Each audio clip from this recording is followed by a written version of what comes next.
Благодарам. Добар ден на сите. Моето име е Андреј Нумовски, професор на Факултетот за информатички науки и компјутерско инженерство при Универзитетот Свети Кирил и Методи во Скопје.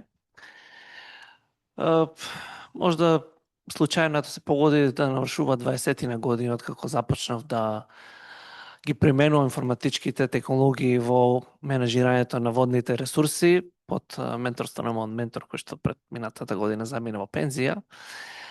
И започнавме со FP6 проект. Сакам на кратко само да кажам, централната тема на сите тие работи бе податоците. Сушто мачевме со податоците да ги добиеме, да ги ставиме на едно место и тоа ме донесло до тековниот проект на кој што работам моментално Urban Floods. И ти покажам што е можно навистина ако имате, ако не сите, барем поголем дел податоците. Така да она што е како тренд што сум го забележал уште од 2006 па натака 2008 имаме еден билатерален проект со Словенија и така и неколку подосна проекти беше малку по малку навлегувањето на оние европски практики кај нашите институции да склучуваат договори со институциите, да споделуваат податоци, да ги користиме како за правење на научни истражувачки проекти и истражувања. Она што беше доста интересно некаде кон средината на минатата декада е дека приучества на еден проект голем дел на европски институции кои што се вклучуваат мерни станици на езери и реки, јавно ги доставува мерните податоци кои што беа во реално време, дозволувајќи им на различни други институции, но и индивидуи од општественото живење да пристапат до тие податоци и да можат да прават различни модели, исто како НАСА кога ги прави јавни и достапни податоците затоа што наставно се премногу големи во обем. Тука доаѓаме до оние мерења кои што ги викаме high frequency data или мерење со високи големи брзини. Денеска имаме системи кои што навистина може да генерираат огромни количини на податоци, бидејќи технологијата ни дозволува тоа. Така да денеска јас ќе покажам нешто што е во draft фаза, значи во работна верзија, нешто што го работиме во Urban Floods проектот, кој што е наменет, сушност јас го креирам заедно со колегата Ненад делот за донесување одлуки, кој што сушност интегрира различни сервиси, интегрира различни елементи пред се од средување, предпроцесирање сите тие податоци од 10 партнери кои што ги имаме во нашиот проект, односно она што морам да кажеме тоа е дека голем дел од партнерите имаат податоци уште од можда 50-тите, чувани во некои книги, па тие ги дигитализираат, ги даваат во различни формати, па ние сето тоа треба да го унифицираме, значи мора да го стандардизираме. Затоа најважен процес е при почетниот процес на прибирање податоци е да се стават стандарди при кои партнерите ќе ги споделуваат податоците. Откако тоа ќе го направите, ви останува можеби онај чекор каде што користите електронски алки како што се бази на податоци и поврзување со различни системи. Во нашиот случај користевме географски информатски системи или GIS, за да може да правите пребарување низ тие податоци.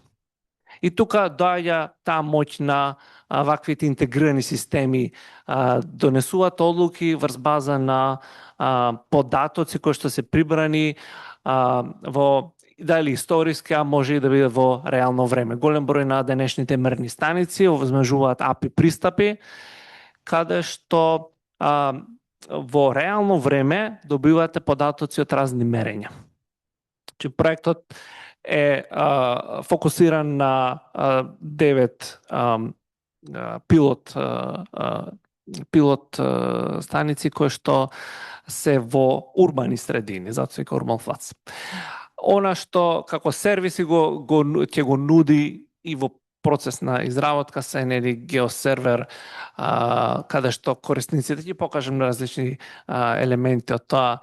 Корисниците може да ги видат тие податоци како изгледа во реално време.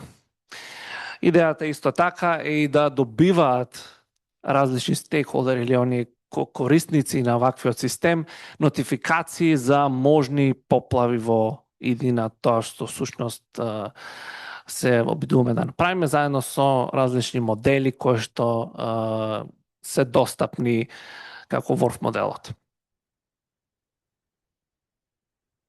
Ова е нешто што првично го гледа нашиот корисник, односно ги имаме неколку туку сите пилот станици. За жал не се гледа толку добро. Десната страна, таму може да се селектираат пилот станиците и имаме нешто каде овие два мали слайдови кои ќе ги видите подоцна може да бидат отворени. Гледате, имате таму Pilot Site Layers, каде што во зависност на какви податоци се достапни, ова е Риека во Хрватска, чисто сакам да ви покажем, бидејќи работам на што е моментално достапно. До крајот на проектот секако сите ќе ги имаат потоците поставени. Значи, овој леер овде може корисникот да ги селектира сите тие слоеви кои што се достапни и овде на мапата да бидат јавно прикажани. Може да се зумира, да се одзумира, да видите што всушност се прикажува на мапата во детали. Од десната страна на овој панел е всушност Hekras моделирање. Не знам дали некој овде работел Hekras моделирање, прилично е една од основните елементи кога се работи за поплави. Ќе покажам само ова се некои од првичните резултати, секако може да ги користите во најразлични елементи. Ова е пилот сајт од Мачарата во Италија, бидејќи такви податоци моментов имав, па може да ги скористам да ви покажам што значи еднаш на 50 години поплава, еднаш на 100 години, еднаш на 200 години. Всушност ги имаме овде имаме легенда со кој што се покажува колку ќе биде пораст нивото на од основното нивото на реката. Имаме делови кои што ќе бидат поплавени. Во процес сме на изработка на неколку мапи, како што е риск мапата, која што покажува колкав е ризикот од поплава во одредени места каде што тече реката во зависност од висината на водата, еднаш во 50, 100 или 200 години. И ова е нешто што тековно се работи, така да најверојатно и ова ќе се променува од тек на време. Така да ова се оние првични резултати кои што во основа ги имаме. Значи, замислете сега ако имате систем каде што на едно место може да се логирате, да ги гледате. Секако ова е само делот кој што го јас работам, нормално тоа е делот со моделирањето, но има дел кој што имаме и секако различни други тела во проектот кои што се занимаваат со испитување на различни други елементи пред се легислативата која што опфаќа води кај нас и во останатите партнери, креирање на база каде што има база на знаења поврзани со законски регулативи, најдобри практики и така натаму. Значи тоа е само мало парче од онај голем моментално проект кој што го работиме, кој што се занимава база поплави во урбани средини. Тоа беше идејата. Значи идејата е дека ако имате стварно навистина податоци кои што може да ги приберете на едно место, пред се да ги стандардизирате и подоцна да ги прикажете, да ги искористите, да може да биде влесна некој модел, навистина е можно да донесувате правилни одлуки, особено во делот кога денеска климатските промени, знаете, имаме и секако модели кои што се ги имаат во предвид затоплувањата и сушите, а нормално и оние флеш фладс или познати како поплави кои што се брзи, непредвидливи и секако малку е тешко да ги предвидите нив, но се обидуваме барем да им дадеме некоја информација плюс на луѓето кои што се занимаваат со менаџирање на тие води, особено во урбани среди. Благодарам, тоа беше мојата презентација.